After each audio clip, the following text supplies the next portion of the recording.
The freak-off sometimes lasted days at a time, involved multiple commercial workers, and often involved a variety of narcotics. The Diddy was running some kind of Epstein-type deal where he was filming everybody, right? Who knows what's real? That's never end. There's just layers upon layers upon layers. It's fun to talk about. It is fun to talk about. It's hard to know what's true. But yeah. People genuinely love it when someone like Diddy gets caught, though. The glee that people have is weird. Miami Beach were also raided earlier in the year.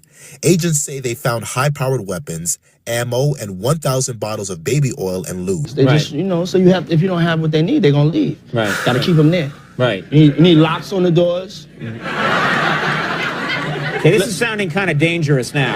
It's a little kinky, but you know. Yes, for this now, I didn't want to cover this topic. Diddy scandal, politicians caught on the freak of thieves. Diddy ex-bodyguard claims the rapper kept tapes of politicians at his notorious freak-off, which could expose high-profile figures in a corruption scandal. Diddy faces charges of ex-trafficking with accusations of linking him to power music moguls who allegedly made him a monster. According to Daily Mail, he's a public figure, very high profile.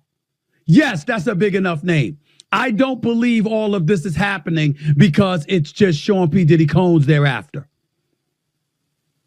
I believe thereafter others as well. They're not just coming for Diddy, Pat. Okay, this is, you guys heard it, Feds and Homeland Security, okay? You're calling yourself and you're saying, oh man, it's just you and Diddy, and an imaginative conversation that you're having. Because you know Diddy's got the tape of what you did. And Baju, I'm pretty sure you guys have all seen these videos that are just surfacing from Diddy. This is Diddy of him at a party and what he does to his guests at his parties. Okay, check this one out. Look what he does. Look at him, Adam. Is this during the sun? The sun is out. Ladies and gentlemen, for all those in London that don't know what happens to the white man when he comes to a P. Diddy party, this is what happens to the white man. Look, that guy is just so unfortunate. And that's James from Simeon Mobile Disco. He's putting people on blast. DJs aren't supposed to pass out, but when they come to one of my parties, this is what happens to them. Oh my goodness! So imagine those politicians, the athletes. LeBron's partied there many times. Oh, he's hung out with Barack Obama and everybody. Exactly. A federal judge is now refusing to grant Sean Diddy Combs bail. Instead, he's going straight to jail. He's currently locked up in the same federal jail that once housed R. Kelly during his trial. Combs appeared in court Tuesday and pleaded not guilty to all of the charges. However, the judge denied his bail, which means this week may very well be his last as a free man. yes, according to this tweet, Diddy is refusing to aid because he is scared that they can poison him.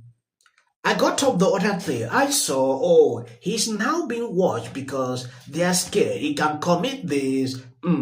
A lot of people just speculated that what happened to Epps should not happen to this guy. I understand they will always protect the powerful, like you saw at the beginning of the video, which I said, a lot of politicians are panicking. Hollywood is panicking. Many people will go down talking about thieves. I don't know if that will ever be released. They will use that throughout to blackmail people, especially some celebrities. This is yesterday, 50 Cent. Here I am keeping good company with the Drew Barrymore TV show. And I don't have 1,000 bottles of lube at the house. 50 Cent was referencing the over 1,000 bottles of baby oil and personal lubricants for the freak-offs that the indictment revealed were allegedly found during the raid of Diddy's homes in Los Angeles and Miami. The indictment also revealed that officials discovered 1,000 bottles of lubricant and baby oil, as well as 3 AR-15s when Combs' mansions in Miami and Los Angeles were raided in March. As you guys can imagine, the bottles were allegedly used for the freak-offs, during which Diddy allegedly kicked threw objects at and dragged victims at times by the hair. He would even go so far as allegedly threatening victims' careers and livelihoods if they refused to participate in the so-called free. Tuesday, Lies sent the company memo announcing his resignation as chairman and CEO of Warner Music's 300 Elektra Entertainment chairman, passing the torch to seasoned vets Rihanna Bass, Selim Bob, and Greg Nadell. Lies has been with Warner since 2004, which formerly housed Diddy's Bad Boy Records. And more importantly, he's been vocal defending the mounds of allegations against Diddy. Now, according to TMZ's interview with Lies back in April, he never knew the Diddy who got plastered in the media after all the allegations made in numerous lawsuits. And so that's why the music exec stuck by him. And now Lies is leaving, and sources very close to the situation, they're telling us his exit could directly be tied to a massive shakeup happening at Warner. The move follows the impending departures of Max Lusada, the company's longtime head of recorded music, and Atlantic Recording Group chairman Julie Greenwald. It's like that.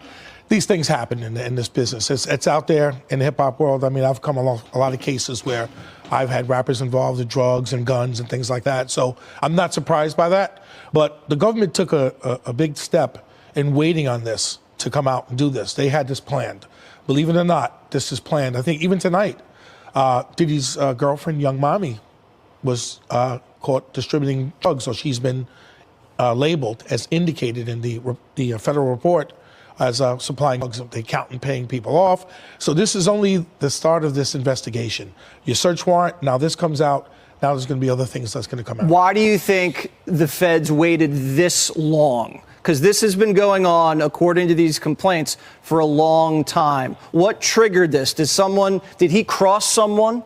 Yeah, talking about politicians, this guy did a little fact check on Kamala. According to the tweet, fact check, Kamala Harris' connection to Diddy under scrutiny.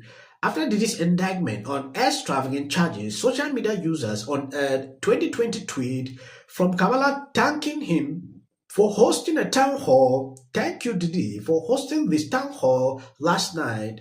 There is a lot at stake for our community right now, and it's critical we bring to the forefront how Cove is perpetuating racial inequality and herd disparity. The event was hosted by Robo TV, founded by Diddy, and took place after Kamala had suspended her presidential campaign. A lot of people are connecting her like she was there. She was, I've seen clips everywhere. Now looking deep into it, I don't want to call names. I just want investigation to be carried out, so we should be able to see the thing, to be able to recognize who was there. Because speculations in social media are spreading like never before. Taped freak-offs. I mean, this is the kind of case where you can rest assured that when the United States Attorney says, we want more victims to come forward, that they're going to get them. Think about him, the comparison with him and Epstein, right? Here's a story. Meet Sean Diddy Combs' manipulator-in-chief, who was once compared to Ghislaine Maxwell. Well, they called him the Black Epstein. Let me read this to you. Find that picture. Kristina Khorram, chief of staff at Combs Enterprises and described as Diddy as his right hand, is alleged to be the manipulator-in-chief in federal investigation. As close source claims she knows everything about Combs' trafficking activities. Although she's not been arrested or charged, the federal indictment accuses Combs of using high-ranking supervisors to facilitate and cover up the abuse, with Khorram allegedly organizing freak-offs involving curs and raids on Diddy's mansion, seized narcotics with over 1,000 bottles. In a separate lawsuit, Little Rod, Khorram is compared to Ghislaine Maxwell, to Sean Combs. Jeff Workers for Combs' Little Rod also alleges she made staff carry game in Atlanta tonight, and this makes me wonder if we were wrong.